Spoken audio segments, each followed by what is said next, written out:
Barry. How you doing today? Good. A couple of days after, I'm sure the sting hasn't erased, but are you taking a bigger picture view on this? And just what are the emotions now coming home and absorbing it a little bit? Well, I think that obviously there's a sting, and there will always be a little bit of a sting. It's just like it's a disappointment in life. It would be no different than you had something, had a goal or whatever, and got a little bit disappointed. It stays with you, but bigger picture, we're continuing to forge forward. I mean, I have to just reflect on the last 3 years here. We've consistently taken steps forward organizational, revitalized the belief, I want to say, in the Islander foundational organizational fan base. Looking forward to this was a great year. I mean, the moments you hear me talk about, all the great moments that you forge as a group. I started thinking about all the good things that we've done and all the good moments we've had as a group in the last really 3 years, and it's really been phenomenal. And then going back and even on this run, we fell a little bit short, and that's the disappointment.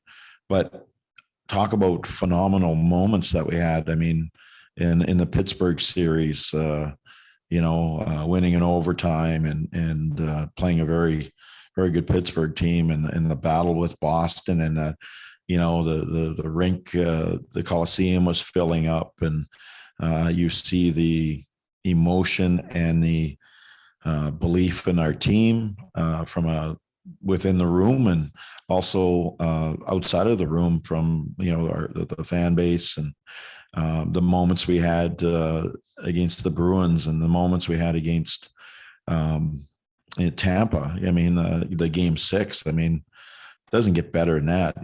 Our fan base. I mean, I talked to my sister, who was consoling me yesterday and seeing how I was feeling, and she says, I'm watching game 6, and our fan base is singing the national anthem, and she's Canadian, and she says I had tears in my eyes because it was phenomenal. And those are experiences that you live, and that's what I was saying when I say live in the moment. We were living in the moment, and there were some good moments, and that should get you excited about the future and the moments that you can create going forward.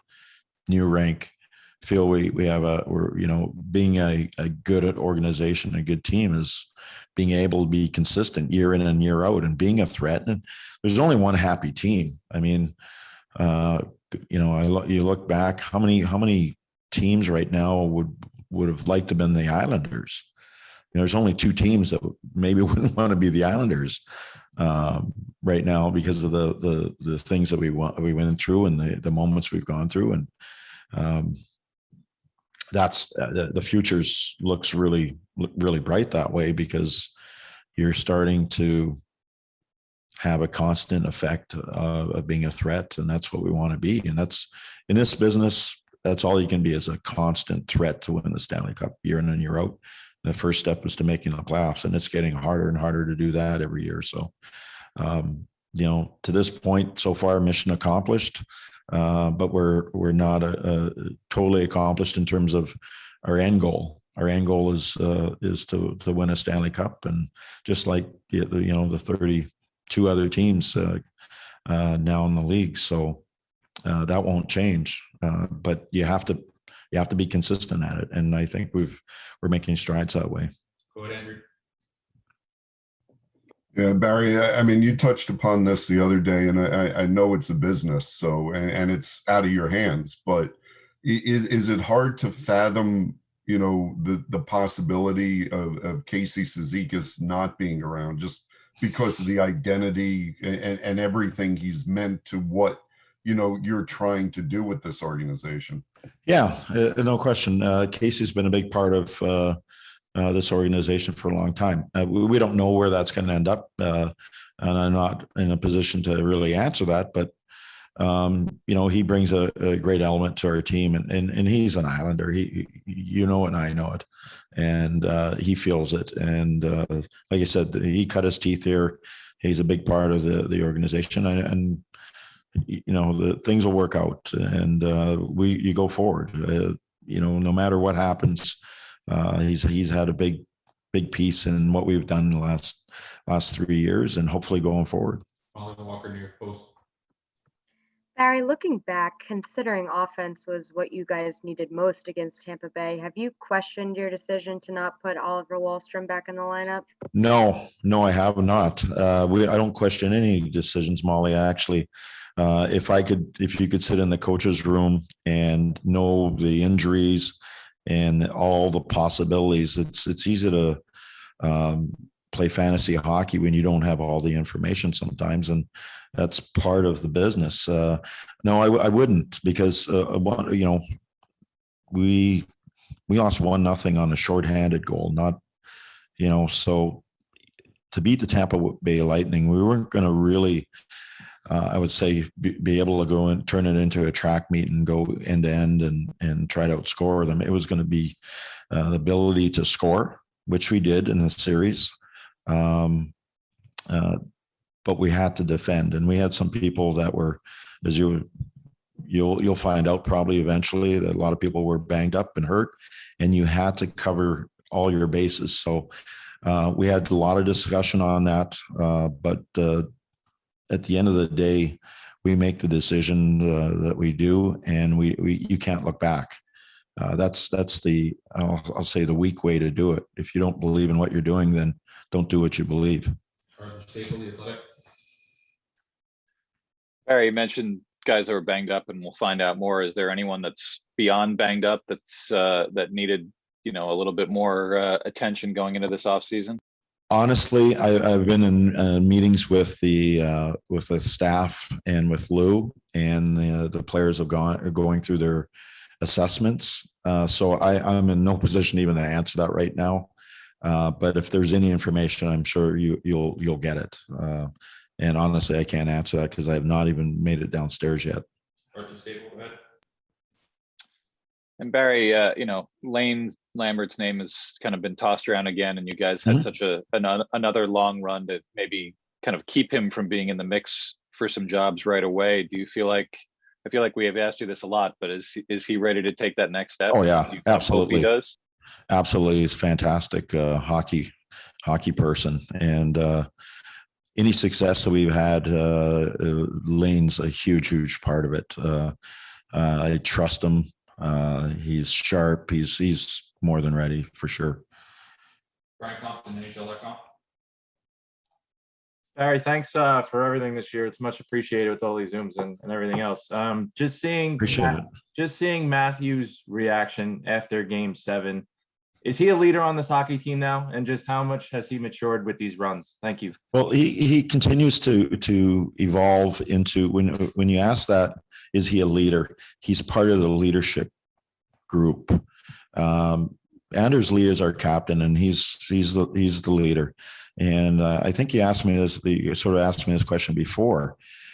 You lead in different ways. Obviously, Matthew's our offensive leader, and I think when you ask me leader, it's a really broad question. So I tend to go with your leader is your captain. Why is Anders Lee your captain? Because he's experienced a lot more. He's probably a little bit older.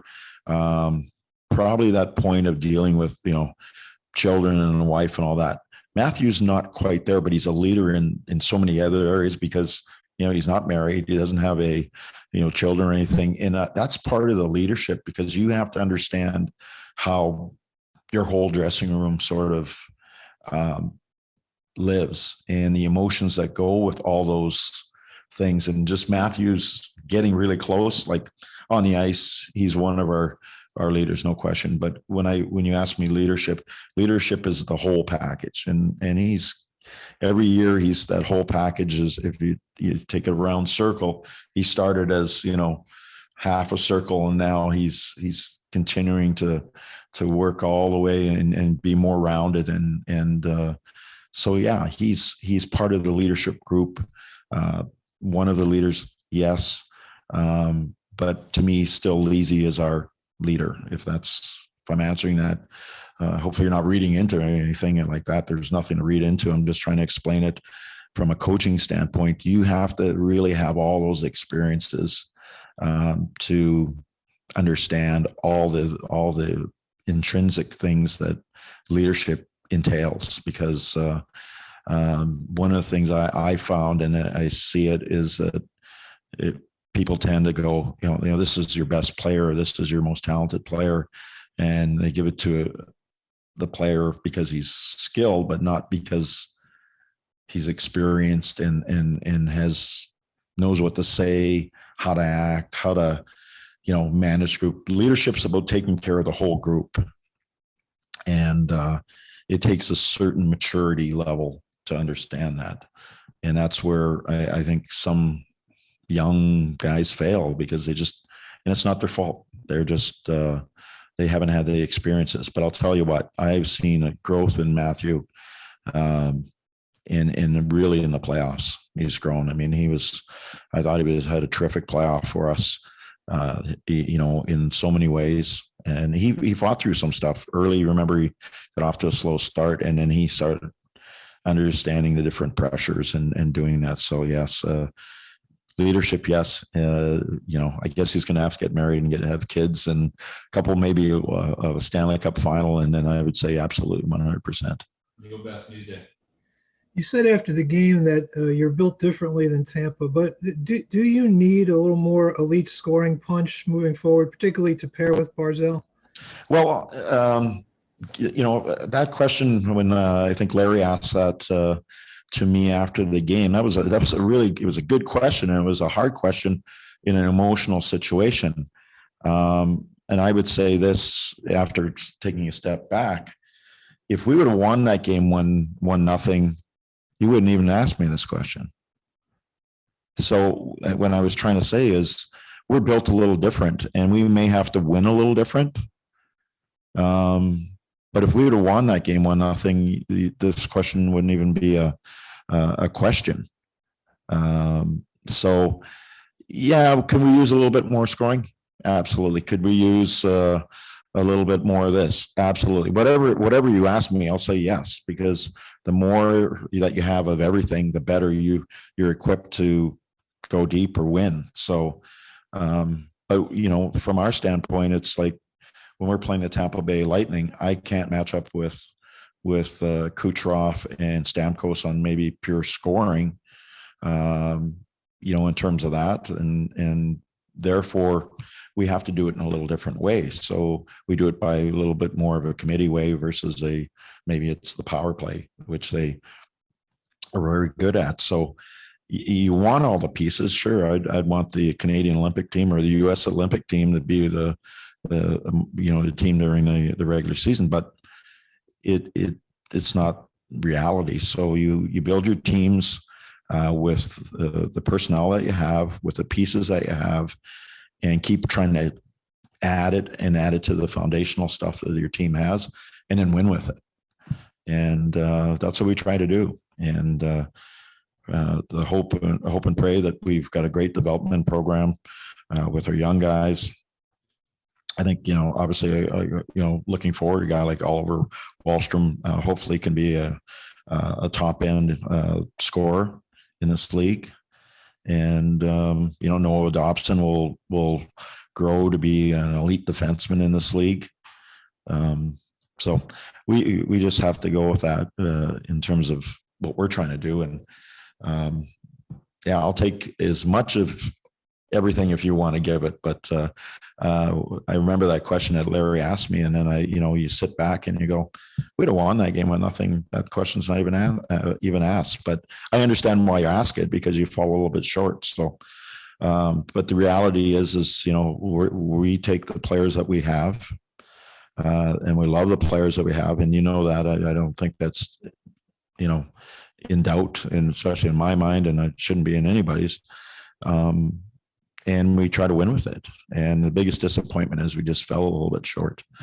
Doesn't mean that we, Matthew's response was probably as accurate as you can get from him depicting it as a young leader on our team and how he feels. And he did a great job of that. Christian Arnold, New York Hockey Now. Barry, now that you've had a couple of years as the Islanders head coach and you've gotten to spend some of that time at the Nassau Coliseum, when you look back on your years behind the bench here now, is there a particular moment in your mind that you think of and you go, that's the Nassau Coliseum, that defines this building? I've been in a couple of series. To me, the game six overtime, I mean, that was it. I can look back at the Boston series was right there. But that game six, just everything. It is what I remember watching when I was not even coaching, watching the Islanders from Dauphin, Manitoba. I have a good friend, Frank Bathe, who was on the Flyers team when the Islanders won the cup. He was front and center in the corner. He wasn't dressed, I don't think, but he was in the corner where Nystrom, I think, scored the goal. And, so those are all those type of moments that I reflect on. You always think about that, but it was fantastic atmosphere. And it was like, I use the term medicine for this area, for the fan base, for this pandemic year in as we've gone through. So it was great medicine and great memories. And, right now the Colsieum last game played there was a tremendous overtime winner with Anthony Beauvillier against the Tampa Bay Lightning in Game 6. And that's, everybody remember that. Arthur Staple, The Athletic. Barry, I think you guys were the underdog on the betting line in every single playoff game you played. And I think both years, isn't it? Yeah, I was going to say, it probably wasn't that different the year before. Do you get tired of that label, or is it something that can always be a motivating tool, even for the same group of guys that may be thinking like, can people think that we're good now? Well, I think, a couple things that is funny is, when you're as a coach and you're the whole division, I said to the group, before we started the playoffs, I said, I think it was in the last game we played Boston. We lost in overtime. We pulled our goalie, trying to get an extra point there. And I was just hoping for first play or a home ice advantage for a possible Game 7. And I told the guys before that, I said, hey, our division's so close. I'm telling you that the third and fourth teams are going to win, and they're going to meet in the second round. And I just looking for home ice advantage, and that's how it really played out. There's only a point or two between the teams, and I think you have to be a good team to make the playoffs in our division this year. And two, everybody says, you're a boring team. If we're a boring team, I mean, if it's boring that we hit people and, play a physical brand, we play with emotion, we come to work, we may not be as fancy, but we bring all the real emotional elements, and that's what we sell as in sport is emotion. And I think we do a good job of it, and we've had good success doing it. And, they said that, the Islanders can't score. We were one of the higher scoring teams for, the first 3 rounds of the playoffs. As you go on and on, you play, Tampa Bay is known as a really good offensive team, and they are, but they're winning championships because of their defense. And that's where some people fail, or people watching fail to recognize that. And they're tremendously good defensively. That's why, their Game 7s, you look at all their Game 7s, there have been shutouts. They're 1-0 wins. They're 2-0 wins. They're 3-0 wins. They don't give you anything. And that's why they've been really good. Montreal Canadiens do the same thing. And this should be a tremendous final. They're both teams that are have tremendous goaltending. They've got a real strong defense, and they've got, they rely on all four of their lines. Even Tampa has gone to more of a four-line mentality than they have in the past. And they were a better team this year than they were last year. And I thought we were a better team this year than we were last year. So this league is getting tougher and tougher to win in, and it takes a lot. And I was saying our players, I mean, I look back at the last 10 and a half months. I mean, we've played like 40 playoff games. Those are like double what a regular season game takes out of you. And, our 56 game schedule was like a playoff run for a good chunk of it. So these guys have had to grind it out, had to be in a bubble, had to deal with all the other stuff that goes on. Their families have paid a price to, do the right things. Game days, you don't have the same interaction with your kids on probably game day than you do on off days. So the families there's a commitment not only on the players, but the players' families, and understanding that, they have to prepare, they have to get their rest, they have to do this, they have to come and test. They got, all the meetings we've had, all the those things, they did that. I mean, they did it, when the tanks were empty, they were still going. So I have a tremendous amount of respect for all the teams that played this year, and the teams in the playoffs, and especially the ones that have gone deep, because there's a tremendous amount of commitment there. Back to Andrew Gross, you say? Hey, Barry, if you can stand a couple more for me, and seriously, I appreciate all your patience and help through this whole Zoom era. I mean, thank you so much for it. One, on the coaching staff, Lane Lambert aside, do you anticipate any changes to the coaching staff? I don't, in terms of my doing. But if there's a change, it'll be because someone is moving because of promotion. But I hope I've got a strong staff. I mean, Lane, Jimmy, and John, and both our goaltending department with Piero Greco done a really good job with our goaltending, and Mitch. They've done a really good job through the organization, and we've got good goaltenders.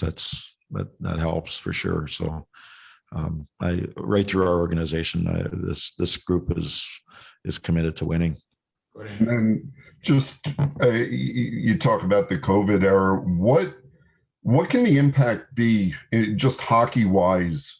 If things continue to open up, just going through a normal 82 game season where there's a little bit more freedom on the road. Players can go out to dinner, just be a team again. What kind of impact can that have hockey wise? And also, given how late, this season is running, is there enough time this off season to really rest and recover, for training camp and to get going again in September? Yeah, I think there's plenty of time to rest and recover. I think for most players, unless you have a major injury where, takes a situation like Lazy injury, which I am pretty sure we don't have that, but I'm not 100% because I haven't been downstairs yet.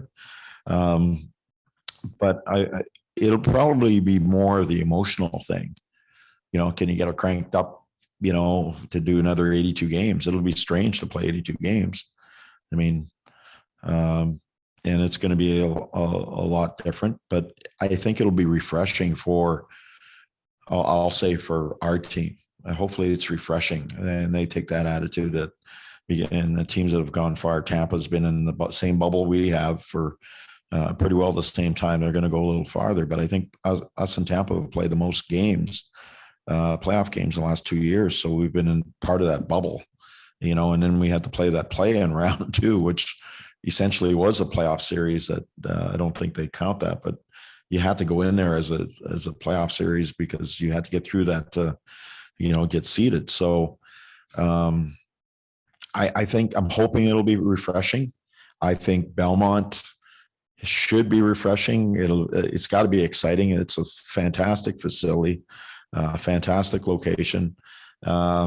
Probably, I'm guessing from my experience in expansion and watching, we'll probably start on the road a little bit, and probably open up a little later at Belmont is my guess, just to give a cushion with typical construction issues that come up with new buildings.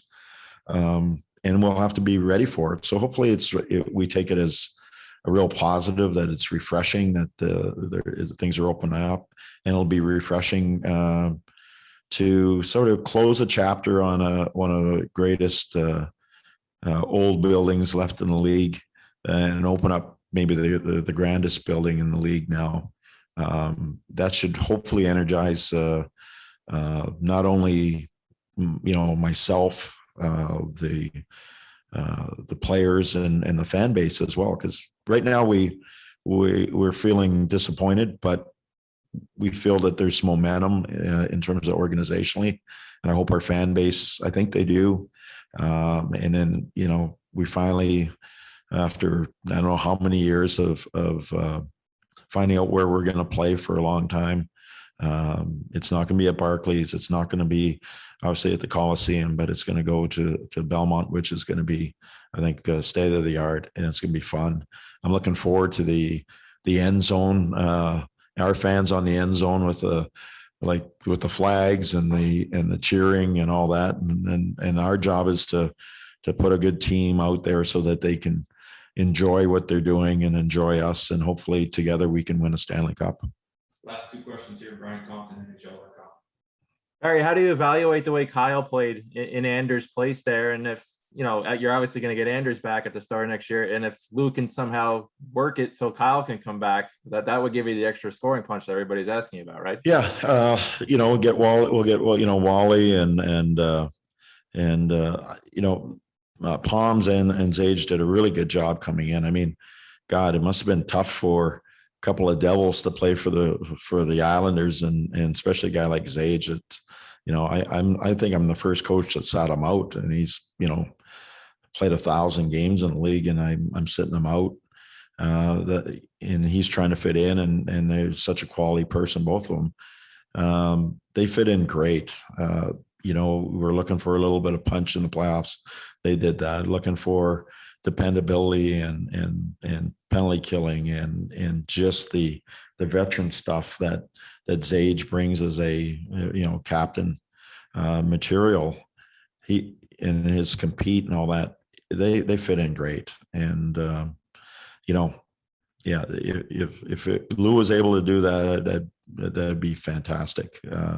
He fit in great. He's an Islander boy, and it feels like because we had such a long run and the deal made when it was made, he's basically spent about the same time that Pager did last year, and I don't see Pager as anything but an Islander. Last one here, Corey Wright, Islanders.com. Barry, a few guys today have talked about Anders Lee's influence behind the scenes. Just how much of an influence was he behind the scenes during the playoffs, and just how nice was it to have someone to kind of pass those pregame speeches off to? He was great. Leadership is there's no, like I say, there's no analytic for it. You have it or you don't. And he has it. He has great qualities. Players want to follow him. He thinks about the group always before himself. I could tell you a great story. I don't know if I should or not. So I'm going to tell you a great story about this is the type of team we have. So we're going to Game 7, and we stayed at a hotel, and there's a business just on the other side of the bridge, and we're first buses going over. There's a train track type thing, and we go over there, and 4 players They don't have their shirts on. They have flags in their hands, and they are on top of a roof, and they are going crazy cheering us on. And that's the kind of group that loves to play for each other, loves to state.